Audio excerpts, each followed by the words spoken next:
कुरुक्षेत्र आज का टॉपिक है सौर सहकारिता का सफल मॉडल धुंडी 1, 2, 3 स्टार्ट। वर्ष 2016 में गुजरात के एक छोटे से गांव धुंडी ने एक अभिनव पहल के माध्यम से किसानों को केवल कृषि उत्पादक ही नहीं बल्कि नवीकरणीय ऊर्जा उद्यमी भी बना दिया।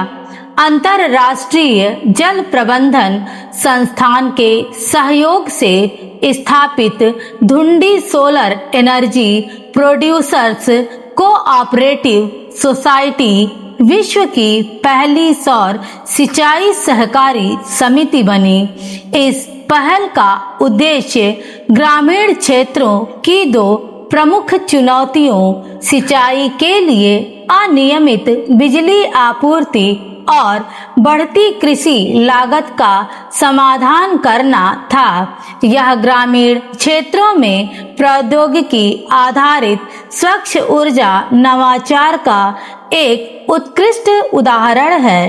क्षेत्र के अधिकांश किसान छोटे और सीमांत थे, जो व्यक्तिगत रूप से सौर ऊर्जा अवसंरचना की लागत वहन करने में सक्षम नहीं थे।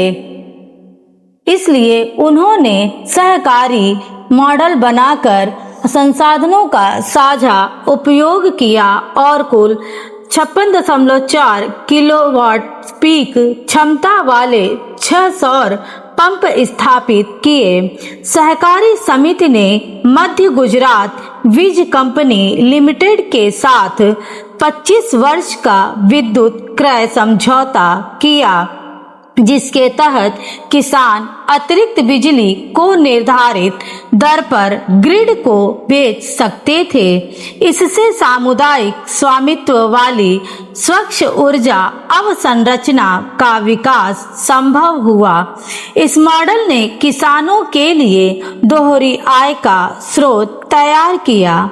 किसान सौर ऊर्जा का उपयोग सिंचाई के लिए करते हैं और अतिरिक्त बिजली बेचकर अतिरिक्त आय अर्जित करते हैं। इससे डीजल पंपों पर निर्भरता कम हुई, परिचालन लागत घटी और दिन के समय में विश्वसनीय बिजली उपलब्ध होने लगी। प्रारंभिक दौर में उच्च लागत और नई तकनीक को लेकर किसानों में संकोच था, किंतु प्रशिक्षण, प्रदर्शन, परियोजनाओं और संस्थागत सहयोग ने धीरे धीरे उनका विश्वास बढ़ाया। इस अनुभव ने सिद्ध किया कि स्मार्ट ऊर्जा समाधान और सामूहिक प्रयास ग्रामीण क्षेत्रों में सतत आय और समृद्धि का आधार बन सकते हैं। धुंडी मॉडल यह दर्शाता है कि सहकारी संस्थाएं तकनीकी नवाचार और रणनीतिक साझेदारियां मिलकर किस प्रकार एक सशक्त ग्रामीण उद्यम पारिस्थितिकी तंत्र का निर्माण कर सकती हैं।